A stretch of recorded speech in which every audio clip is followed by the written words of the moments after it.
नमस्कार दोस्तों, स्वागत है आपका हरियाणा पंचायत में। आज हम बात करने वाले हैं दादरी विधानसभा सीट के इतिहास की और उसके समीकरण की। बता दें कि आपको दादरी विधानसभा सीट जो है वो भिवानी महेंद्रगढ़ लोकसभा क्षेत्र के अंतर्गत आती है, साथ ही चरखी दादरी जिले के अंदर आती है। तो इस सीट के इतिहास की और समीकरण की बात करेंगे। उससे पहले आपको बता दें कि यहाँ पे कुल मतदाता कितने हैं। इसके बाद हम आपको बताएंगे कि यहाँ का जातिगत समीकरण क्या रहा है और इसका इतिहास क्या रहा है। अगर हम इसके कुल मतदाता की बात करें तो ये है लगभग 2,13,728। और अगर SC ST वोटर्स की बात करें तो SC वोटर जो है 38,129, यानी कि 18% और ये काफ़ी बड़ी संख्या है। वहीं एसटी वोटर 0 है। वहीं अगर ग्रामीण और शहरी वोटर्स में यहाँ के जो मतदाताओं को अगर बाँटा जाए तो आप देखिए कि ग्रामीण वोटर्स सबसे ज़्यादा 1,67,093 यानी 78% है। वहीं शहरी वोटर 46,635 मात्र 22% है। तो ग्रामीण ग्राम पंचायतें, किसान, खेती से जुड़े मुद्दे यहाँ पर हावी होने वाले हैं। इसके साथ ही अगर हम इस विधानसभा सीट के जो पिछले साल मतदान हुए थे उसमें कुल मतदान की बात करें तो वो करीब 65% रहा था। उम्मीद है कि इस बार ये मतदान प्रतिशत बढ़ेगा। दादरी विधानसभा राजनीतिक दलों के वोट शेयर की बात करें कि पिछले 6 चुनावों में किसका कितना वोट शेयर रहा है, तो अब देखिए जब 2009 के विधानसभा चुनाव होते हैं उसमें कांग्रेस का वोट शेयर 26.79% रहा। इनेलो का वोट शेयर जो है 28.08% रहा। हरियाणा जनहित कांग्रेस बीएल पार्टी का वोट शेयर 28.22% रहा और एनसीपी का 6.76। तो इनेलो और हरियाणा जनहित कांग्रेस पार्टी लगभग आसपास में थी, बराबरी पे थे। वहीं कांग्रेस मात्र 2% ही पीछे रही थी। लेकिन जब 2014 के लोकसभा विधानसभा चुनाव होते हैं उस समय बीजेपी का वोट शेयर 31.63% होता है, कांग्रेस का 11.88%, इनेलो का 32.85%, हरियाणा जनहित कांग्रेस बीएल पार्टी का 17.52%। तो कांग्रेस का और HGCBL का इन दोनों को नुकसान देखने को मिलता है। बीजेपी आगे आती है, वो इनेलो का सबसे ज्यादा फायदा देखने को मिलता है 2014 के विधानसभा चुनाव में। 2019 के चुनाव में समीकरण बदलते हैं। निर्दलीय प्रत्याशी सोमवीर का 34.7% रहता है, जेएनजेपी का 23.4%। बीजेपी का वोट शेयर घटता है, ये चौंकाने वाली बात थी इस सीट से, क्योंकि 2014 के बाद 2019 में भी मोदी का राज रहा है, बीजेपी का राज रहा है और हरियाणा में भी बीजेपी की सरकार ही रही। इसके बावजूद यहाँ पर जो है वोट शेयर खिसकता हुआ नजर आया। आरटीआर-जेपी का 6.9% रहा। कांग्रेस का जनाधार सबसे ज्यादा खिसकता है, जहां 2009 के चुनाव में 26.79% था, वहीं इस बार 6.3% रहा, यानी 20% माइनस में कांग्रेस पहुंच गई। बसपा का 6.1% रहा, बाकी सभी शून्य रहे। वहीं अगर हम लोकसभा चुनावों की बात करें तो 2009 का जब लोकसभा चुनाव आता है उस समय पे कांग्रेस का वोट शेयर 39.24% रहता है। इंडियन नेशनल लोकदल का जो है 25.16%, वहीं बसपा का 8.71% और हरियाणा जनहित कांग्रेस बीएल पार्टी का 21.07%। तो कांग्रेस कहीं ना कहीं इस समय तक आगे नजर आती है। वहीं जब 2014 में लोकसभा चुनाव होते हैं तब बीजेपी का 33.03% रहता है, कांग्रेस का 28.67%, वही इनेलो का 28.82%। 2019 के चुनावों में जेएनजेपी का 7.6%, बीजेपी का वोट शेयर बढ़ता है 33 से 7.8% पर पहुंच जाता है, कांग्रेस का वोट शेयर 27.7% रहता है। तो यहाँ कांग्रेस और बीजेपी में टक्कर देखने को मिल सकती थी, लेकिन बीजेपी इसमें भी आगे रहती है।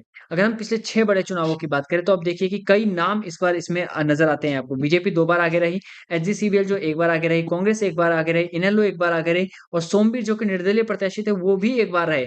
तो 2024 का जो लोक विधानसभा चुनाव है वो अपने आप में काफी अहम होगा, क्योंकि यहाँ सभी पार्टियों की टक्कर है। आप देखिए यहाँ पे बीजेपी कांग्रेस तो है, इसके साथ ही इनेलो भी है, इसके साथ ही हरियाणा जनहित कांग्रेस बीएल पार्टी भी है, बसपा भी है। तो ये तमाम पार्टियों जो यहाँ पे चुनाव लड़ेंगी, तो 2024 का मुकाबला यहाँ पे और कड़ा होने वाला है। अगर हम दादरी विधानसभा से के इतिहास की बात करें कि कब कौन जीता था, जब 1967 का चुनाव हुआ उस समय यहाँ से चुनाव जीतते हैं जीरा है जो कांग्रेस प्रत्याशी होते हैं, 13,782 वोट मिलते हैं। वहीं एस सिंह जो एसएसपी पार्टी के थे उनके उनको 12,400 वोट मिलते हैं, 1382 वोटों का अंतर रहता है। 1968 में जब दोबारा चुनाव होते हैं तो गणपत राय फिर से जीतते हैं, कांग्रेस प्रत्याशी के 11,864 वोट मिलते हैं। वहीं एसएसपी के हरनाम सिंह को 6,908 वोट ही मात्र मिलते हैं, 4,956 का अंतर रहता है। 1972 के चुनाव में नाम वही रहते हैं, पार्टियां बदल जाती है। गणपत राय जीतते हैं, लेकिन इस बार एनसीयू की तरफ से लड़ते हैं, वो 17,922 वोट मिलते हैं। वही जो एसएसपी की तरफ से हरनाम सिंह लड़े थे वो इस बार कांग्रेस प्रत्याशी के तौर पर लड़ते हैं और हार का सामना करना पड़ता है, 15,303 वोट मिलते हैं। तो गणपत राय तो लगातार जीते, लेकिन कांग्रेस को हार का सामना करना पड़ा। 1977 के चुनाव में हुकुम सिंह जेएनपी पार्टी से लड़ते हैं, 14,449 वोट मिलते हैं। वही निर्दलीय प्रत्याशी गणपत राय को 9,349 वोट मिलते हैं। 5100 वोटों से गणपत राय जो लगातार चुनाव जीत रहे थे उनको हार का सामना करना पड़ता है। 1981 में हुकुम सिंह फिर जीतते हैं लोकदल से, 20,943 वोट मिलते हैं। वहीं कांग्रेस प्रत्याशी जगजीत को 16,439 वोट मिलते हैं, 4,504 का अंतर रहता है। 1987 में हुकुम सिंह एक बार फिर जीतते हैं, 25,677 वोट मिलते हैं। वहीं कांग्रेस के रिशाल सिंह को 16,245 वोट मिलते हैं, 9,432 वोटों का अंतर रहता है। 1991 में धर्मपाल सिंह एक बार जीतते हैं, हरियाणा विकास पार्टी से लड़ते हैं चुनाव, 20,918 वोट मिलते हैं। वहीं कांग्रेस प्रत्याशी जगजीत सिंह को मात्र 20,838 वोट मिलते हैं और सबसे कम अंतर 80 वोटों का ही अंतर रहता है इस चुनाव में, 1991 चुनाव में। तो कहीं ना कहीं कांग्रेस यहाँ पे टक्कर तो जरूर दे रही थी, लेकिन 1996 में क्या ये टक्कर कामयाब रही? तो नहीं। 1996 में कांग्रेस फिर हार जाती है, सतपाल सांगवान यहाँ से जीतते हैं 11,421 वोटों से।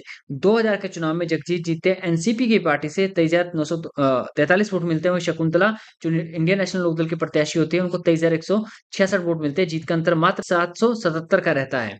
2005 के चुनाव में कांग्रेस की वापसी होती है कई सालों के बाद। आप देखिए कि लास्ट टाइम 1968 में जब चुनाव जीती थी कांग्रेस, उसके बाद लगातार दूसरे नंबर पर रही, कभी तीसरे नंबर पर रही।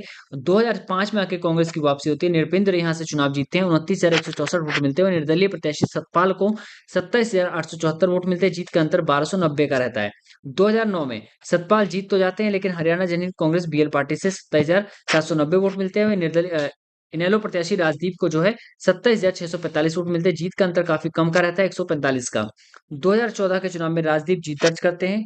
इनेलो के प्रत्याशी 43,400 वोट मिलते हैं। वहीं बीजेपी के सोमवीर को 41,790, 1610 वोटों का अंतर रहता है।